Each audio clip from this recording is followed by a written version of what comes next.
I'm trying to find a nice way to introduce John Billett. John Billett and I have known one another for, well, nearly 30 years. Originally as a client and latterly as a great friend. He's not easy to like. He's ferociously intelligent. He's very loyal. He's a great raconteur. He can entertain your guests better than you can entertain your guests. And he's a thoroughly nice person. Anyone who's less likely to be liked, I find difficult to believe. He's a youngster, really.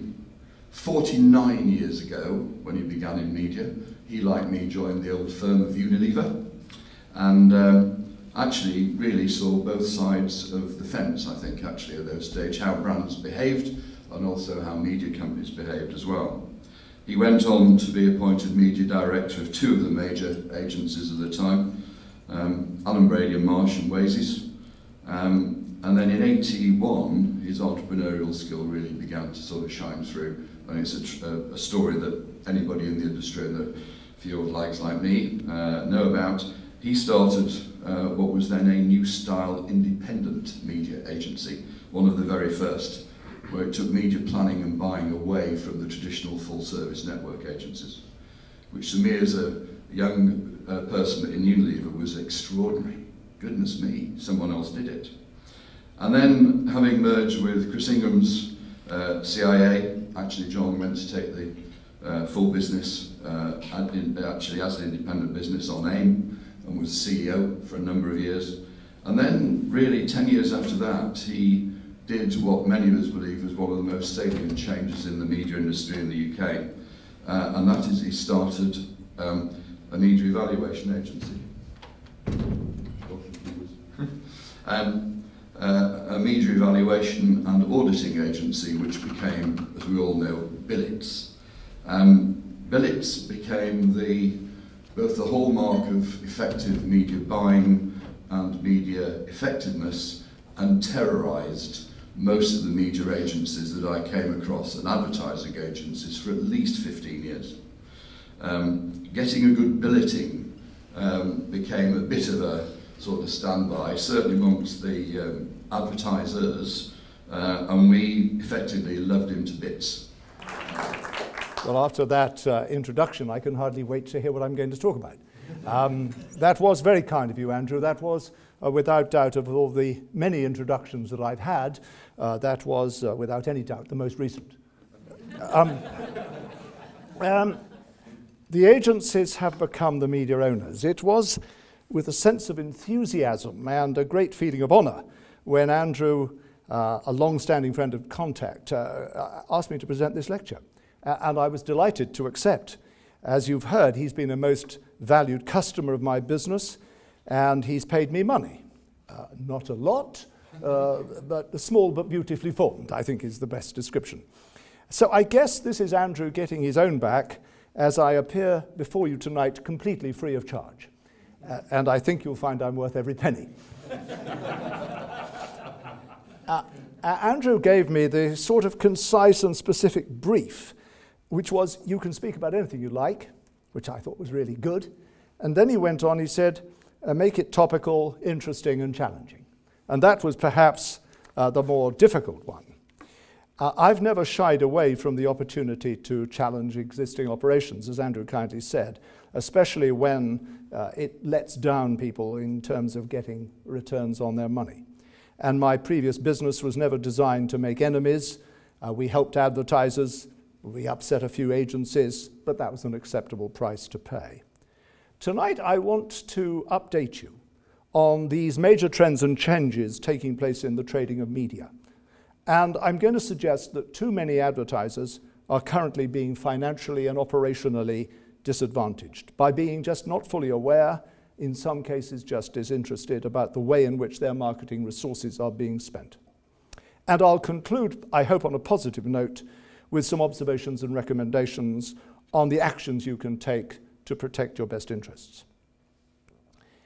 It is a time of fundamental change, as Andrew touched on. Agencies who for a long time were the agents working on behalf of advertisers, acting as custodians of the advertisers' best interests, have now become the media owners. And an alternative title I thought of was that the lunatics have taken over the asylum. And whilst some hyperbole has entered this presentation, the facts are stranger than most fiction writers could ever have dreamt up. And this development is not a sudden sort of eureka situation.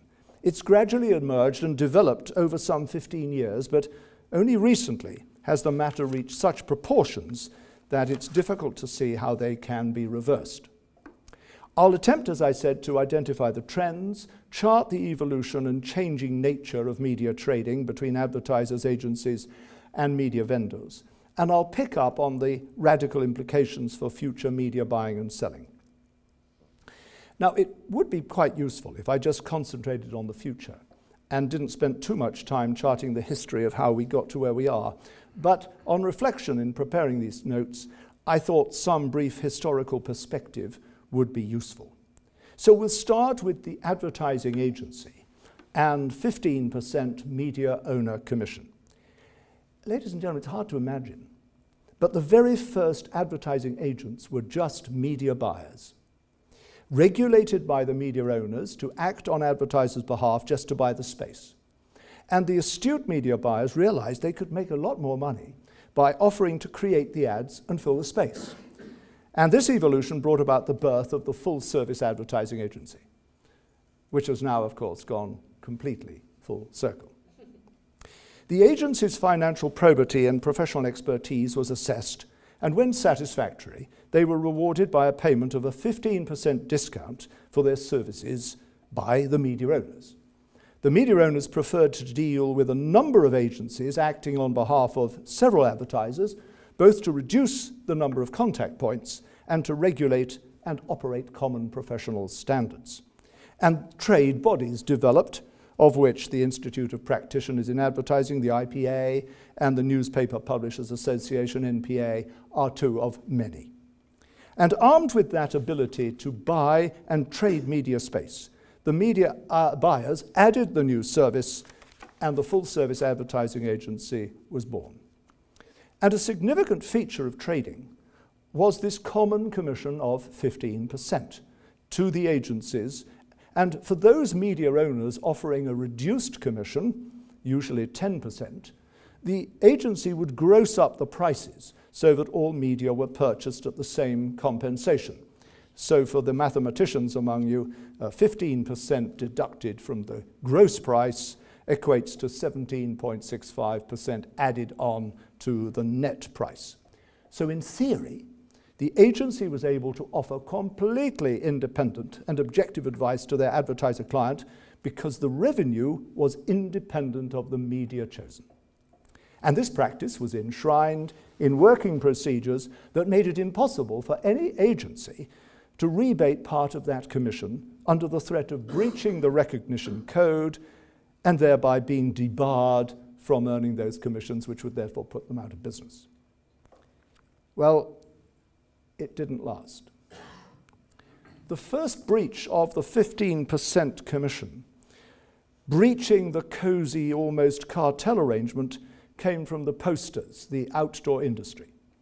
Now here it was argued that 15% commission disadvantaged the medium because a medium so fragmented, with each location purchased individually, and then validating appearance of the booking, incurred significant additional costs. And so the agencies grouped together to form the Advertising Agency Poster Bureau to share the cost and operation of buying and inspection, and to pay for that, a commission of 20% became the norm. Now, not surprisingly, ladies and gentlemen, a buying operation designed for everyone, rather like the European Union perhaps, soon broke down as agencies sought preferred status. Several competitive outdoor specialists arrived, and one of my first tasks when appointed media director of a top 10 agency in the 70s was to negotiate with our chosen specialist how that 20% was to be split. And so here on the left you had the classic 10, 100 cost with 15% commission on television. It changed from outdoor to become 20% commission with theoretically a 15% split between the agency and the poster specialist. Well, we weren't going to have that. So we started to negotiate how that commission was to be split. And because I had 3 large clients, I got a 17.5% commission, and the poster specialist field force took 2.5%, and others did similar things. And so for the first time, agency profitability of media choice became an issue. The previously poor economics for us of buying an outdoor campaign became the best economics. Now, the conventional state of affairs continued unthreatened for several years. Advertisers were charged the rates that we negotiated for them. We retained a 15% commission, other than in outdoor, and it was a very profitable business. I've just pressed the wrong side. But this led to the collapse of standard media owner commission. You see, the business was really was governed by one phenomenon, a lack of scale.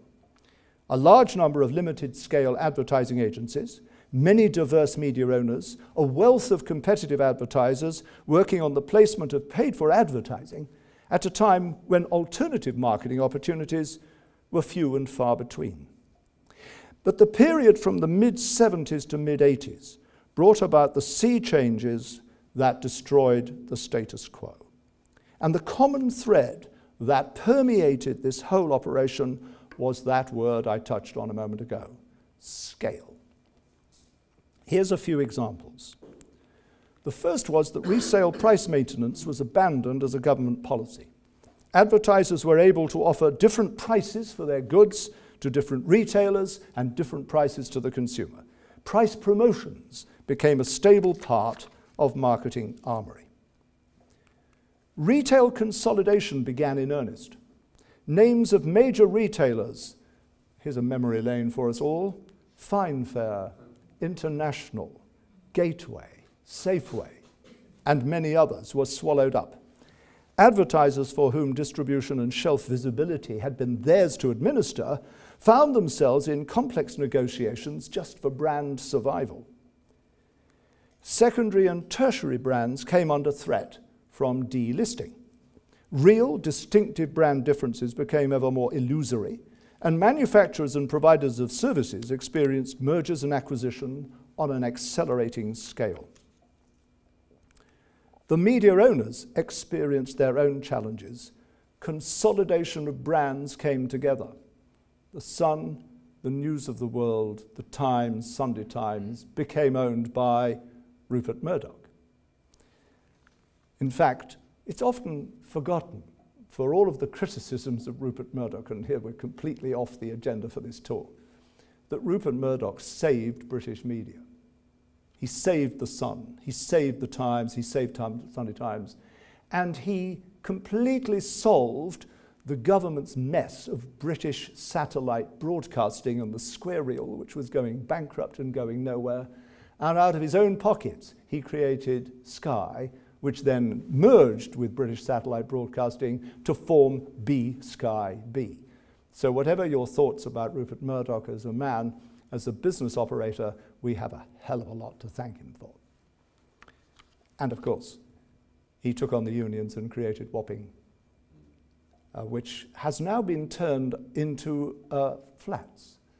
And Rupert Murdoch's publishing is now at Broxbourne on the M25. And if you go round there, you see this massive building. And the printing presses, which now print about 8 papers, have no staff. Very interesting.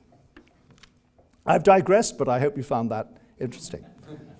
The 13 regional ITV companies came together to form just ITV. The newly arrived local commercial stations had to gain national revenue and became fewer. And finally, the newly elected government took action in the persona of Shirley Williams, who challenged the probity of the advertising business at the AA conference in Brighton and threatened legal action unless the industry responded with a firm voluntary agreement with penalties to ensure legal, decent, honest and truthful advertising. Oh, and while you're about it, shouldn't you be looking at this cartel of everybody getting a 15% commission? And it's remarkable, in one sense, that at this time of enormous change in the marketing and promotion of goods and services, the one group, ladies and gentlemen, most reluctant to respond was the very group most committed to effecting consumer change. And I refer, of course, to the advertising agency. Because they had a vested interest in maintaining the 15% commission status quo, the behavior of many agencies was reminiscent of Luddites, ostriches, and dinosaurs. But the change had only just started. The next change is the one that your master referred to, the media agency and the collapse of the full-service agency. It created an entrepreneurial series of activities that led to the eventual complete disappearance of the full-service advertising agency, not just in the UK, but worldwide. The arrival of the media independent, working for advertisers direct, providing services often to smaller advertisers initially. And these companies allowed new creative agencies to emerge quite easily without the fiscal demands of recognition, and putting the emphasis on real net price negotiation and rebating to advertisers a significant part of the 15% commission. Without that, it's unlikely that Howell Henry Chaldecott Lurie, the advertising agency of the decade in the 90s, WCRS, Bartle, Bogle and Hegarty, and even Saatchi & Saatchi. It's unlikely that they would have enjoyed the success they did without standalone media independence.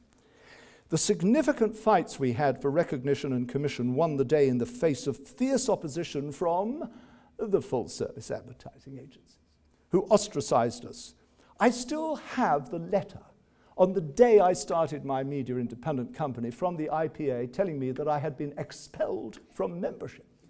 At a time when you wanted all the help, that was what they were up to. Media buyers took control of the financial conduit and the cash flow.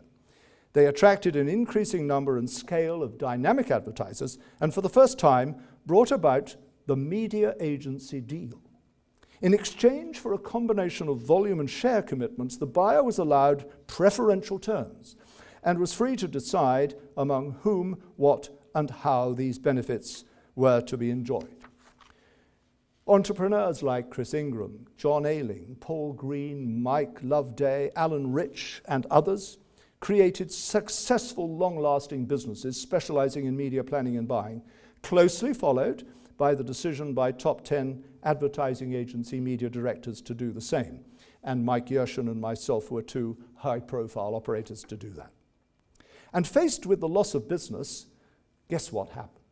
The media agencies started their own claim for scale. Advertising agency mergers and acquisitions abounded. But high drama, and a key tipping point came when two American agencies called Benton and Bowles and Darcy, McManus and Macias decided to merge and create DMB&B. And you know, they made no reference nor took into account the organization of their media operations. The creators of the margin and custodians of the cash flow were not consulted. And so it's no surprise that Ray Morgan, the Benton and Bowles media director, who enjoyed a high profile as a top operator, walked out supported by his two lieutenants, greats of the media scene, Christine Walker and Derek Southern, followed immediately by a large number of major advertisers, and they created the media agency Ray Morgan and Partners. And all the initial grounding by others to get recognition and provide commission served Ray well, and he quickly established a thriving media agency. And it will now not surprise you that shortly after, they made him, the Saatchi brothers, made him an offer he could not refuse. And Ray Morgan took control of Ray Morgan and Partners and Saatchi & Saatchi's media operation and created the first media agency owned by the big change called Zenith. And Zenith is alive and well today. The first mega media agency was born. And so the media agency deal came to pass in a big way. As I mentioned a moment ago, whereas previously media and time and space were bought for individual advertisers on an individual contract-by-contract basis, it became accepted practice for media agencies to reach deals across the portfolio of their client advertisers. Scale of media buying had come of age to go hand in hand with scale of media owner and scale of advertisers. Media agency arrangements, often called overriders with media owners, became commonplace. They included such added value deals as guaranteed share of money, absolute revenue undertakings, position in TV break, front half of newspapers. If we spend £45 million with you next year as a group, we want the following requirements, etc., etc. And of course, price guarantees and advantages. Those who argued in favor of the status quo and supported the old negotiations for individual advertisers never had the scale that would merit a media owner offering them special overrider discount terms. And the number of agencies mushroomed as the media holding companies grouped together, as the holding companies grouped together their media procurement needs. Advertisers, with the help of their growing band of procurement managers, began the process of forcing down agency fees. The agency scene was one of limited scale and oversupply. The cut and thrust of competitive agencies pitching for new contracts made them easy meat for a voracious procurement executive eager to show his worth, a situation that still exists. And furthermore, remuneration practices embraced the performance-related fee syndrome, in which the media agency increased its income by providing clients with higher discounts. And the agencies, no surprise here, started allocating the better media opportunities to those advertisers for whom they could earn increased income. Media agencies became inventory portfolio managers. And armed with blocks of media, it was they who could engineer how best to allocate and optimize media inventory for different advertiser needs, reaching different target audiences and for maximum media agency profitability. Now, in one sense, I hear you cry, how different is that from a hotel allocating similar rooms at different prices? Or, if you prefer, a bookmaker changing the odds on the horses during the run-up to the race. What's the difference? Well, the difference here, ladies and gentlemen, is that whilst the hotel guest and the race punter know what they're paying for what they're getting, far too many marketers had abandoned effective oversight on media value and just didn't know what they were buying. And somebody once asked me, is this media broking? No, this is not media broking. Media broking would be if the buyer bought the media from the media owner and then tried to sell it on. That's not what we're talking about. We're talking about buying media for your named advertisers, but controlling the total inventory of how the whole thing works. And so, the media evaluation businesses, of which I was lucky enough to be one that Andrew mentioned, flourished as wary advertisers increasingly used them to ensure competitive advantage and to validate that the buying performance had reached the targets that would trigger the payments. And agencies started to use their agency deals to load discounts onto new business opportunities to attract additional business, subsidizing those extra discounts by, in effect, surcharging those unwary advertisers, often long-standing existing customers, just like the insurance industry today. In summary, the media agencies controlled the inventory, client used auditors to validate, and agency fees reduced. And many advertisers felt satisfied. They were lulled, I have to say, into a state of self-delusion. The abdication of advertiser control created a climate in which a further sea change was to happen. As the media agencies sought greater rewards from media owners.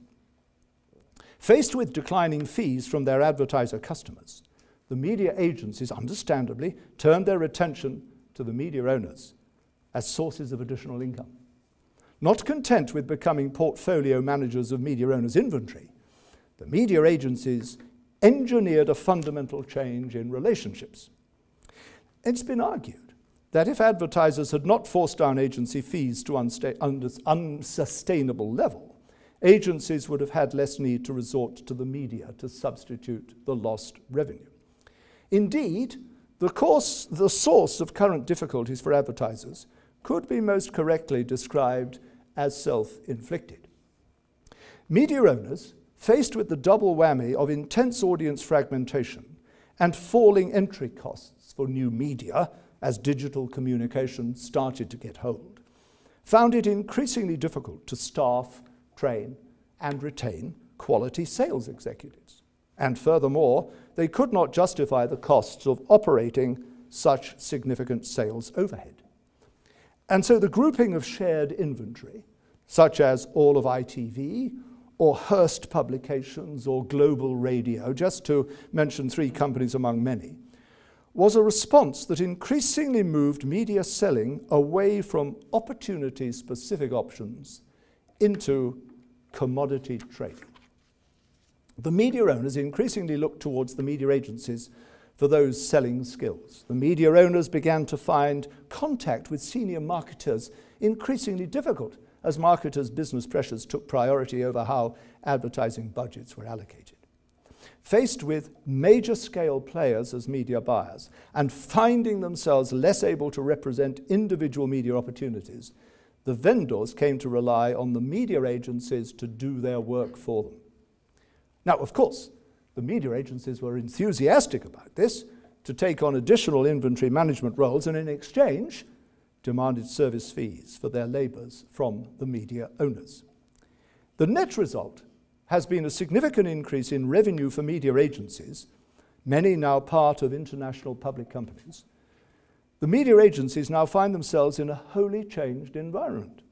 Originally charged with protecting advertisers' best interests and being paid by the advertisers accordingly, they now enjoy the majority of their income from the media owners, whilst still vowing to work for advertisers.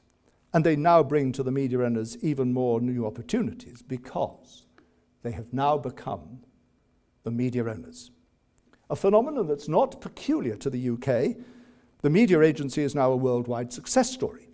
And whilst the emergence of the media agencies as the new media owners has not yet found a home everywhere, it is now so embedded in the media trading landscape that it isn't going to go away, and indeed, as I'll show you in a moment, it's still developing.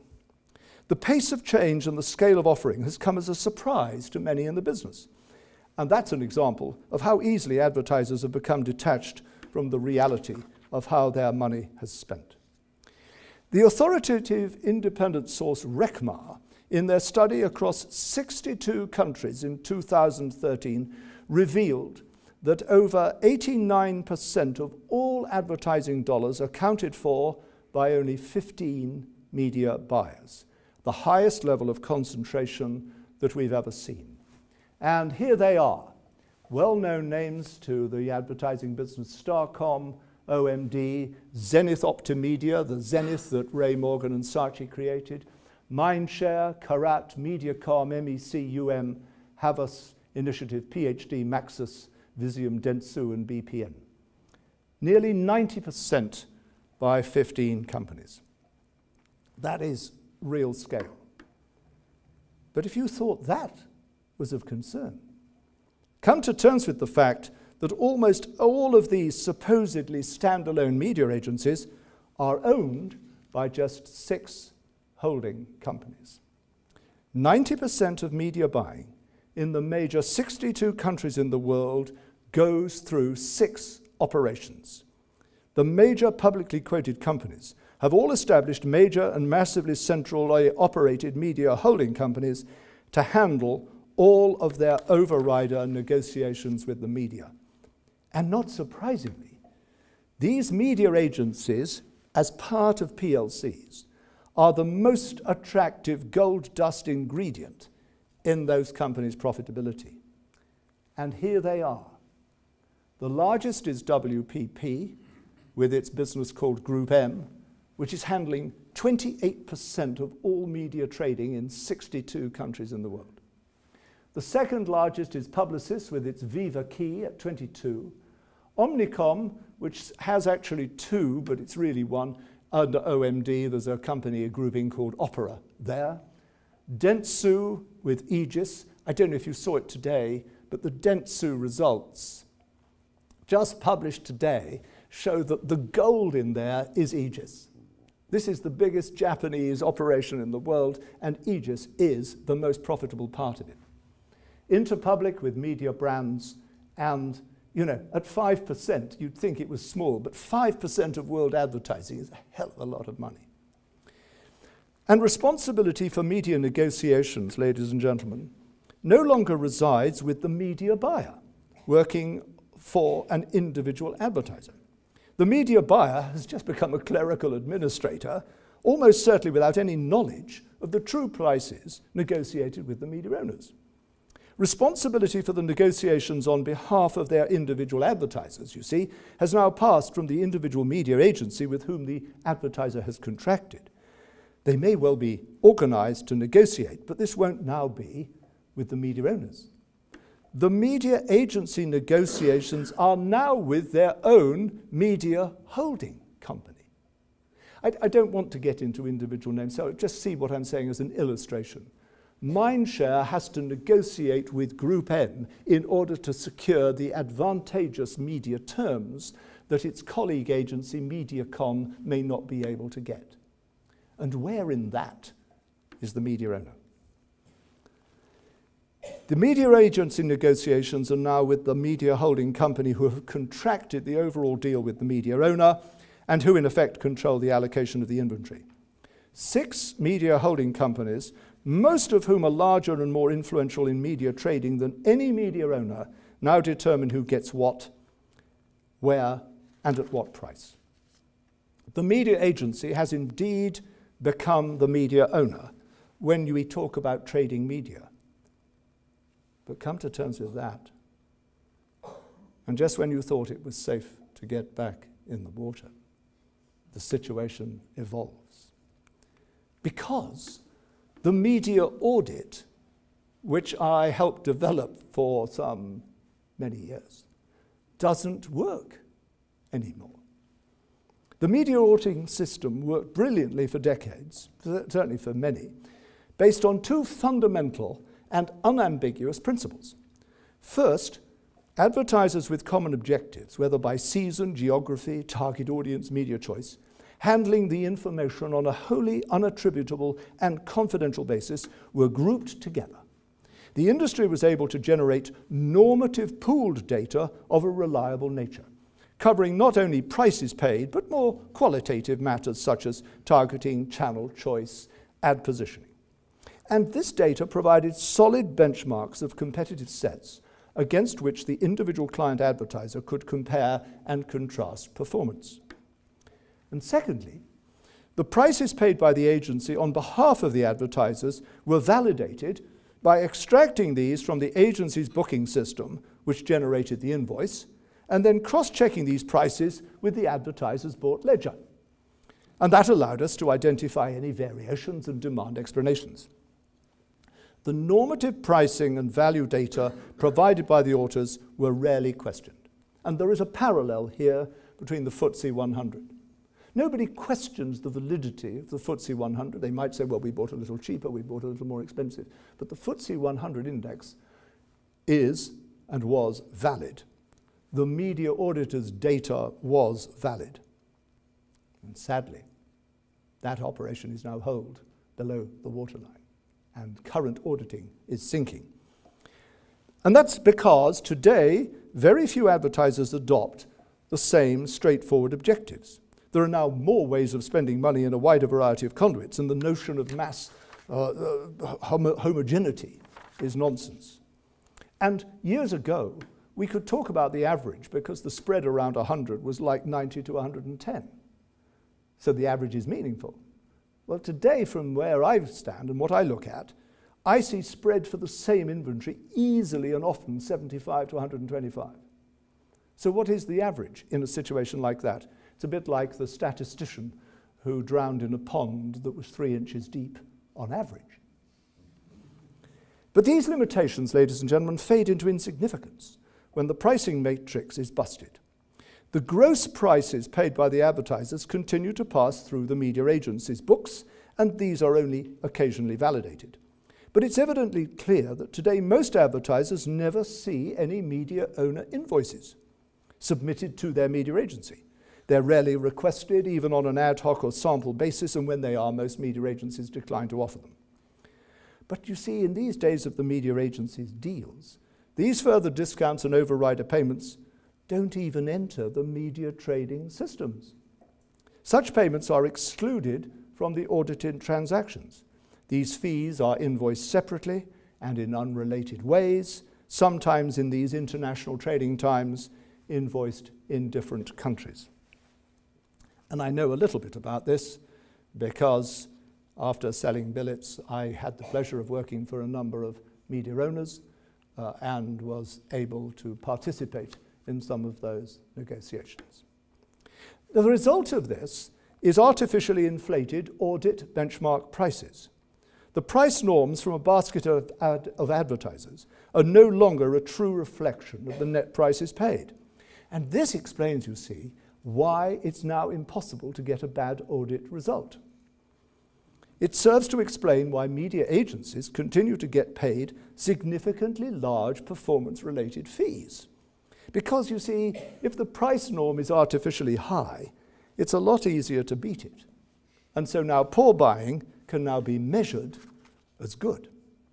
Now, I've written elsewhere that the situation is comparable to the LIBOR and Forex trading scandals in financial markets. And I'm neither suggesting nor even implying that media trading has adopted criminal practice.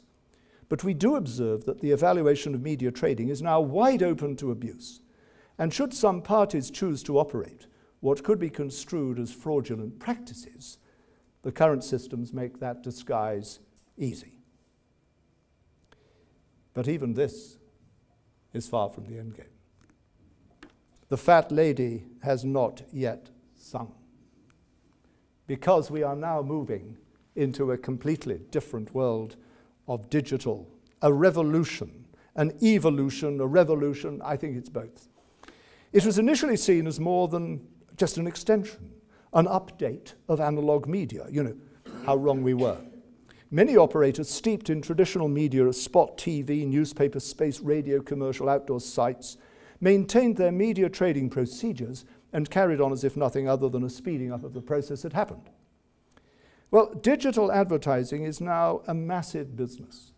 It's come from nowhere to be the biggest media in the world. Let's just give you a few numbers. Digital advertising spend will reach $171 billion this year. Search is the most significant element, $82 billion, that's 48% of that total. And how about this? Google, a medium that didn't exist 10 years ago, has an advertising revenue of $45 billion, a 26% share of all digital advertising. Now, faced with that, it's no surprise that the media agencies want a big share of it. Scale, bulk handling is an understandable approach for them to adopt. Now, this is neither the time nor the opportunity to examine the entire development of digital media. I'd rather just talk about it from a trading perspective. Welcome to the world of programmatic media and data marketing. The opportunity exists for cheap, fast, personalized, customized, measurable, optimized, automated media operations. Sounds too good to be true, doesn't it? The protagonist would have you believe it's the Holy Grail. Well, it isn't. Like so many things, it's about not what you do, but how you do it. And the problem is that the advertisers have handed over their customer data to the digital media agency operation, which now not only controls the information, but then goes out to act as media buyer, more often than not buying inventory from themselves. If it wasn't so serious, it would be laughable. If this was fiction, you'd dismiss this as fantasy. Sadly, this is the new reality, and it's the unwary advertiser who has abandoned control and allowed this to happen. Automation can improve effectiveness and efficiency, we've seen that, but the risks are considerable. Transparency of pricing, doesn't exist. It's opaque and random. Click fraud is rampant. Provider conflicts of interest abound. Fragmentation of opportunities make it difficult to engage, and it's hard to transfer learning. The expansion of this has created a new intermediary, virtual media owner, and they're called advertising networks. Welcome to the new world of demand-side platforms, real-time bidding, supply-side platforms, data management platforms, agency trading desks, and private exchanges. It's a long way from slapping some glue on a poster and buying a 30-second spot. It's a world in which established definitions and business demarcations have collapsed. If you inquire, who is the advertiser? Who is the agency?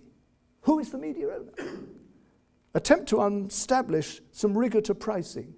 All of your endeavors will founder because there are no answers, because you're asking the wrong question. If you think this sounds a bit like the Wild West with no law and order and no due process, you'd be absolutely right. And no one is effectively monitoring, evaluating, and auditing. At least in the Wild West, we had marshals and sheriffs and jails. But today, the folk who have the keys to the jail are the media agencies who control the online inventory and its pricing. The media agencies are the digital media owners, being paid for doing an unmonitored job and marking their own homework. Advertisers have abandoned control of how their money has spent. But there's even more. The media agencies are beginning to own the media owner content. And this is the final in the current chapter. What's going to happen in the months to come is another question. Not content with controlling the trading of analog space, becoming dispensers of the inventory, not content with complete price management and dispensation of digital programmatic inventory, the media agencies are now manufacturing the editorial content across the multitude of new and established media platforms. They are owning the equity of the media. Because the expansion of media is hungry for editorial. The fragmentation of audiences means the scale necessary for media owners to create viable media forms are reducing. The classic network program makers, BBC, ITV, Fox, NBC, CBS, and that lot, are few and far between, with reducing market shares. Just think of how many of these major operators were even operators 5 years ago. Netflix, Apple, Facebook, Amazon, Google, Hulu, Twitter, Instagram, Clipped. If you've even heard of half of them, you're ahead of the field. The rest of the new media are an attractive source of revenue for media agencies, not just from trading space and time, but also for making programs. And a new group of data brokers, Axiom, Experian, dunnhumby, have now come into the field as suppliers of insight and information to the new digital TV operators, who, of course, are the media agencies. There are only 6 media businesses controlling 90% of world advertising. If you forget everything that I've said tonight, go away and ponder that. The media agencies have the scale to exploit this financially across the portfolio of their activities in this fast-moving field in which the blurring of boundaries accelerates. There are just 3 examples here. I haven't got time to give you more, but I hope you like these ones. First, one of the leading new program makers in both the digital and analog space is Group M Entertainment, a wholly owned subsidiary of Group M, which you'll remember is the central media operation for WPP plc. You may have enjoyed programs like Scylla, The Trial of Jimmy Rose on ITV, or even the dating program Stand By Your Man on Sky One, and others on Channel 4 and 5, all made for and sold to the broadcasters by Group M Entertainment. Vincent Bolloré is now a significant shareholder in the French media owner Vivendi. This owns the significant French media Canal Plus, and he also owns 100% of the media agency Havas. Group M have launched the Midas Exchange in the United States, trading programming of advertising inventory on the most desirable networks, owned, of course, by Group M. I'd like to quote from their stated objective. I think you'll find this amusing, if not terrifying. To trade original TV programming for advertising inventory, a significant difference from traditional corporate trading operations, not half. And it goes on. This will provide greater access to key inventory on the most desirable TV networks, which generally are less inclined to participate in corporate trade deals. There you have it in a nutshell. Trading programs for advertising space and doing it on the most desirable networks who hitherto have been more resistant to what I called overriders, but which they beautifully enshrine as corporate trade deals. Ladies and gentlemen, if you had any doubts, there are now no room for doubts. The media agencies have become the media owners. And where the same company sells the program in and buys the advertising space out, all the prices can be juggled to suit those involved. So advertisers are completely in the dark and the media audit price norms are completely and utterly busted. There are three implications for marketers. You need to consider how is it that how independent and unambiguous are the proposals that you're getting. Ponder what the true trading prices are for advertising if the same company is buying media from a given media owner and also selling it the programs. And third, assess the validity or otherwise of the data-driven marketing being offered if the vendor is also the data manager and the buyer. It's not an issue of trust. That's far bigger than that. It's a fundamental matter.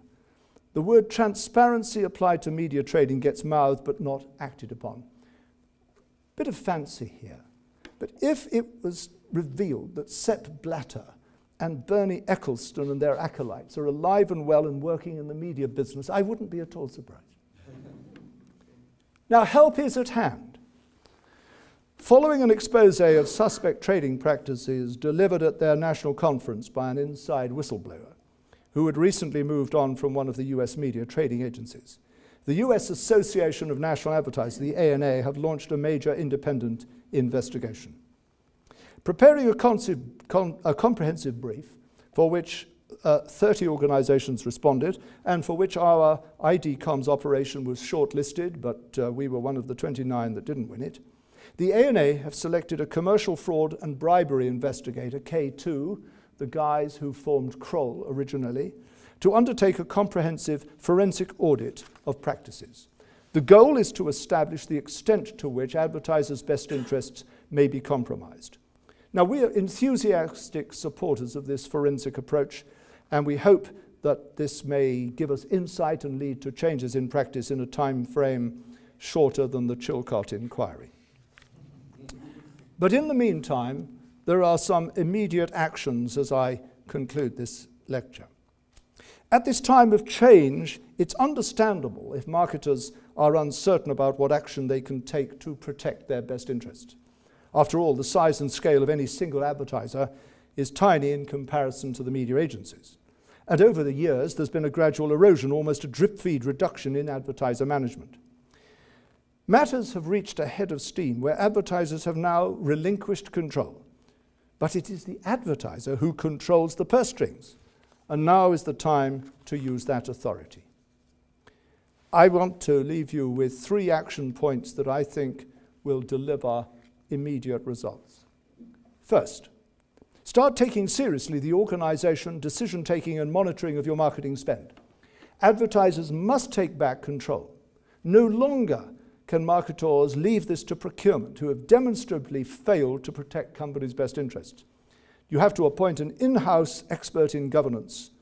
It's almost come back the media manager who disappeared in the 70s, 80s.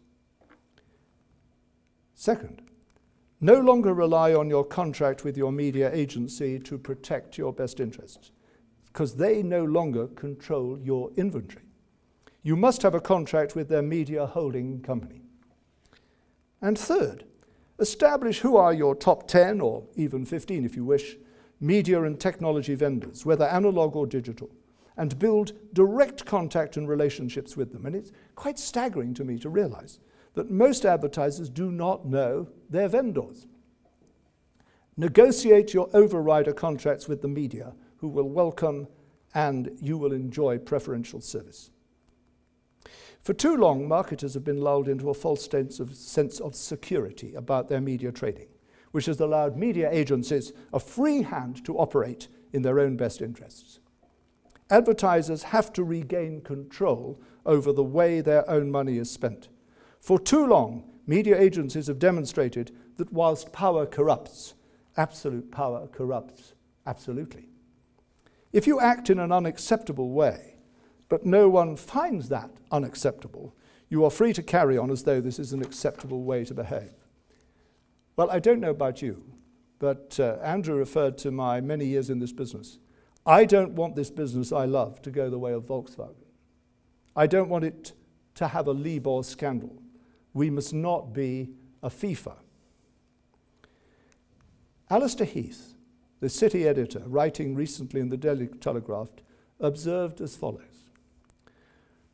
Groupthink sets in and unethical behavior is wrongly justified on the basis that an entire peer group is engaged in it, seemingly without impunity.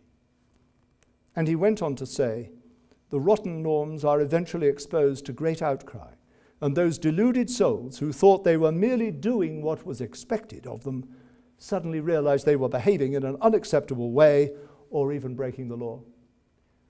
Was he talking about media trading? Well, he might just as well have been. He was actually talking about Volkswagen. And you know what's happening there. His comments apply equally to media trading. Milton Friedman put it perfectly in his libertarian speech, his theory of business ethics. There is one and only one social responsibility of business: to increase its profits, so long as it stays within the rules of the game, which is to say, engages in open and free competition without deception or fraud. The time is right for marketers to insist on this at least, and so regain control over the way in which you allow third parties to spend your money. Can I thank the Worshipful Company of Marketers enormously for the privilege in extending me this invitation. It's been a great pleasure, and can I thank you very much for listening.